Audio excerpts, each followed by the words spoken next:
Hello, I'm glad you're here.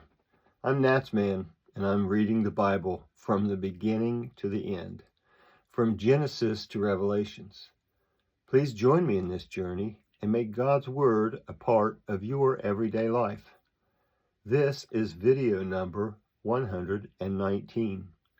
Today we're reading from the book of 1 Kings, starting in chapter 7. 1 Kings chapter 7. Solomon was building his own house 13 years, and he finished all his house. For he built the house of the forest of Lebanon. Its length was 100 cubits, its width 50 cubits, and its height 30 cubits, on 4 rows of cedar pillars with cedar beams on the pillars. It was covered with cedar above over the 45 beams that were on the pillars, 15 in a row. There were beams in 3 rows, and window was facing window in 3 ranks. All the doors and posts were made square with beams, and window was facing window in 3 ranks. He made the hall of pillars.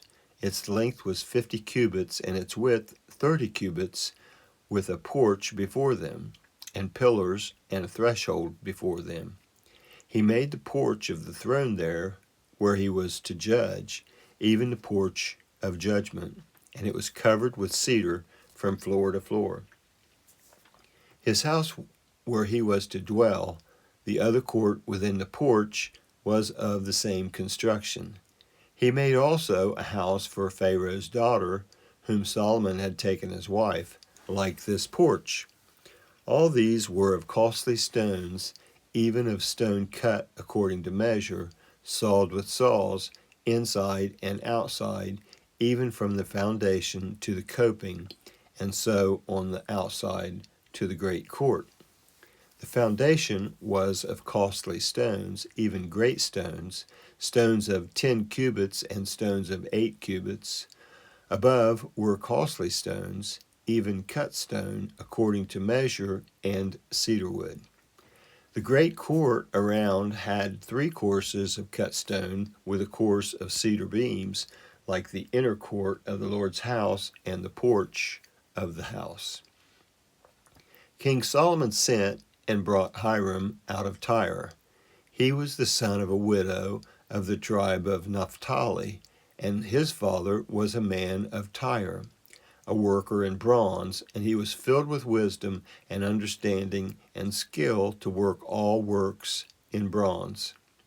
He came to King Solomon and performed all his work, for he fashioned the 2 pillars of bronze, 18 cubits high apiece, and a line of 12 cubits encircled either of them. He made 2 capitals of molten bronze to set on the tops of the pillars.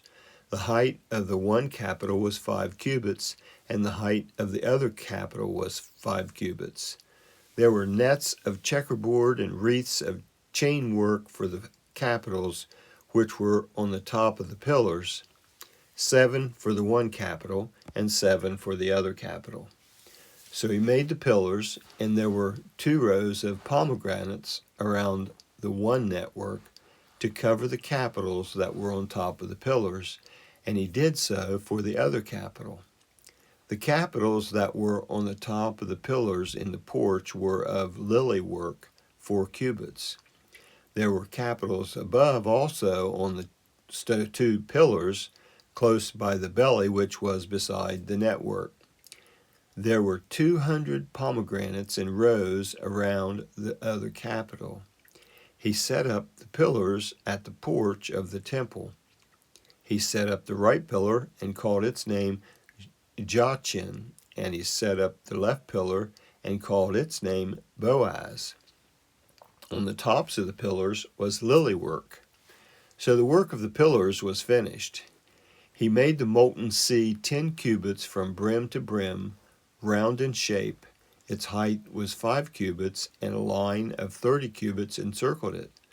Under its brim around there were buds which encircled it for 10 cubits, encircling the sea.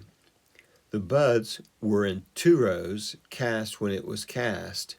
It stood on 12 oceans, 3 looking towards the north, and 3 looking towards the west, and 3 looking toward the south, and 3 looking towards the east. And the sea was set on them above, and all their headquarters were inward. It was a hand-width thick. Its brim was worked like the brim of a cup, like the flower of a lily. It held 2,000 baths. He made the 10 bases of bronze.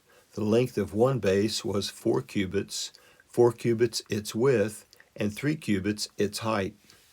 The work of the bases was like this. They had panels, and there were panels between the ledges, and on the panels that were between the ledges were lions, oxen, and cherubim.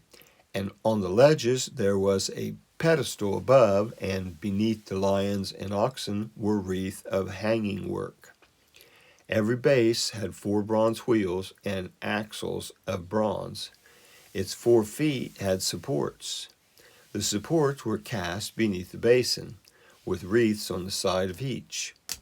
Its opening within the capital and above was a cubit. Its opening was round like the work of a pedestal, a cubit and a half, and also on its openings were engravings, and their panels were square, not round. The 4 wheels were underneath the panels, and axles of the wheels were in the base. The height of a wheel was a cubit and a half cubit. The work of the wheels was like the work of a chariot wheel. Their axles, their rims, their spokes, and their hubs were all cast of metal. There were 4 supports at the 4 corners of each base, and its supports were of the base itself.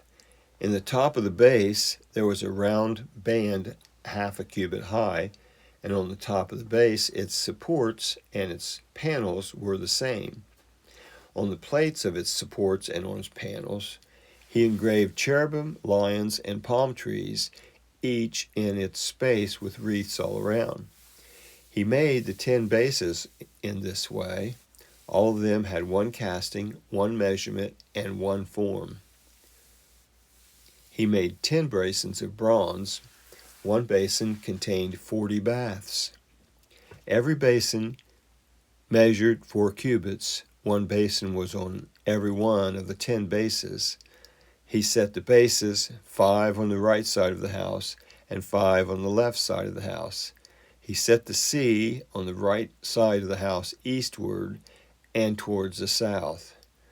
Hiram made the pots, the shovels, and the basins.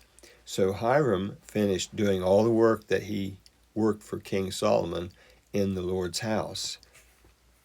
The 2 pillars, the 2 bowls of the capitals that were on the top of the pillars, the 2 networks to cover the 2 bowls of the capitals that were on the top of the pillars, a 400 pomegranates for the 2 networks, 2 rows of pomegranates for each network to cover the 2 bowls of the capital that were on the pillars. In the base tent and the 10 bases, the 10 basins on the base. The 1 sea, the 12 oxen under the sea, the pots, the shovels, and the basins, all of these vessels which Hiram made for King Solomon in the Lord's house were of burnished bronze. The king cast them in the plain of the Jordan, in the clay ground between Succoth and Zarethan.